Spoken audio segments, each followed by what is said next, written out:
the goal of this is to show a very basic or simplified version of what some more complex tasks will show you of how to run complex cues with throughout the song references in Ableton. So what I have here is just our basic usual thing. This has our typical pre-manufactured cue track that's already bounced to a WAV file, as well as a backing track. Everything's warped correctly, starting on 1, and then we have as well our click in there. And so when you just run it, intro 2, it's just 3, our normal song, and it will run from start to finish. Problem with this is someone gets off the beat, something like that. We're finishing the song without anything. There's no chances of getting back on the song. So what I've set up is on Who You Say I Am. Again, similar format. We have a drum track in here, which is whatever.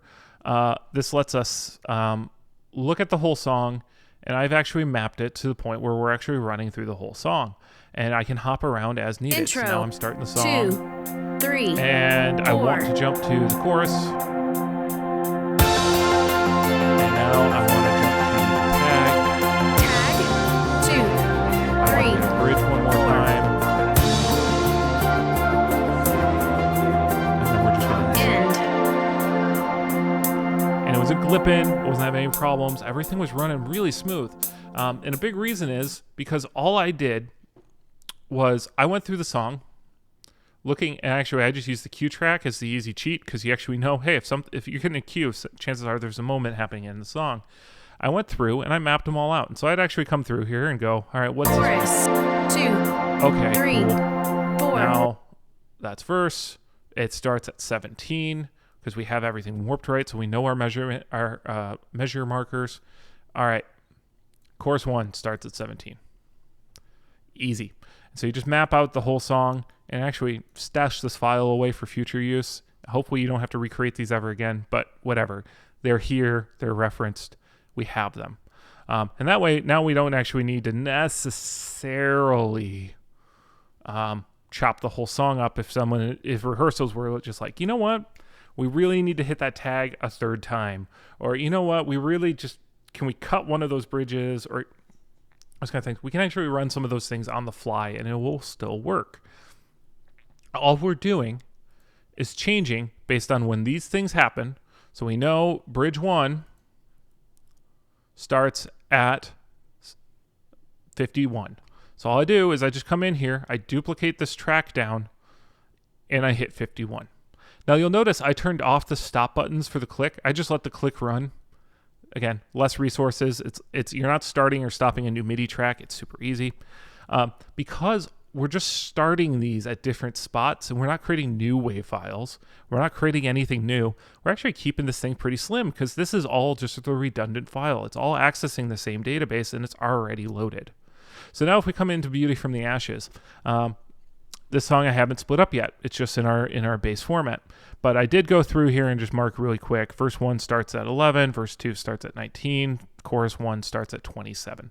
Again, this is my nomenclature. I just did really quick for shorthand.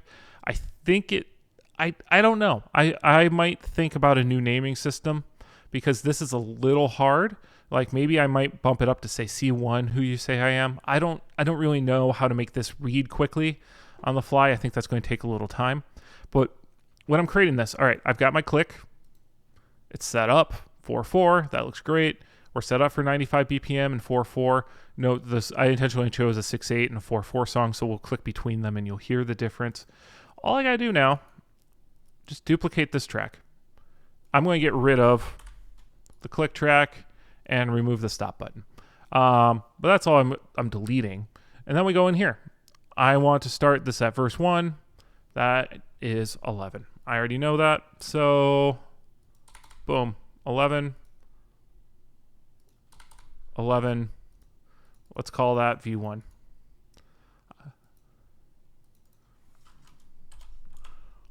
And boom, just like that, I now have a marker. All right, this one's going to be V2. Again, you notice I'm just duplicating the one I already created, so all the fun stuff comes with it. I don't even have to listen to this track to debug it sometimes. It's really great. All right, so we're at 11. We know we need to be at 19. So let's just overwrite that. Boom. And boom. Note, I don't just create like 30 duplicates right off the bat. I do them one by one, just as a sort of a self-check as I do this, that if I have anything that looks redundant, chances are I made a mistake. Like not renaming the file correctly. Whereas like if I created like 17 of these, I'd be like, oh yeah, well they're all named. They all have duplicate names. Wait, it's, you know, so right now, oh, this one's called V2. Hey, there's my check. All right, so that's C1. All right, now we can start the song. Intro, And 2, it runs nice 3, and clean. Let's jump to the 4. chorus. Runs nice and clean. Let's jump back to verse 1. Everything works great. And we're in the song, and now let's jump to this other one. Now you'll hear the click going fine. Notice I intentionally chose this one. When I say intentionally, I mean accidentally. But the click is going, whatever. And then jump to that chorus. So everything hops around. Here's the problem. Because there is no stop in these clicks, you do have to finish the song out, or you have to start a new song fresh. That shouldn't be much of an issue. Because if you're jumping into a bridge of another song, you just set this up as either a pad with the click as part of your soft intro, or you just let the click run. So whoever's singing that like little intro, so if you're like saying the beauty from the ashes part here, or you're praying or whatever, whoever's going, the click is established, so the band's ready to go. And let's start the song. Intro, 2, 3, 4. So that's a quick and a little easy tutorial.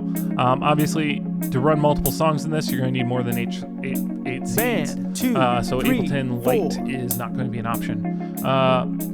This still works with any foot controller, MIDI controller. It just allows you to add more buttons.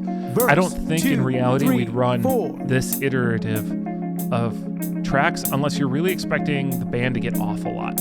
So you need a lot of re-entry loops. That's what these would really be for. I'd really just think critically when you're setting a song up, saying, all right, I want to have an extra verse, or I want an extra bridge, or I want extra tags. Verse, I need 2, something on 3, tap in 4. case this is how we improvise. Because improvising is not something you actually do off the fly. It's relying on things you already know just to get off the normal order. So things like that to practice. It's going to take some playing around for somebody to kind of click into 2, a song. 3, But whatever. 4. Sorry, I left that track going for too long. It's going to take some practicing to get everyone together, but this allows a lot more flexibility. Even if you just set a foot controller to start each song, whoever's running it could then come in here and just say, all right, we're off. I'm going to come in. And chances are you have faders on this or something too. So you can sit there and say, all right, I'm going to let the click keep running, but I'm going to pull out the cues and the track on a fader, get back on, and then fade them back in.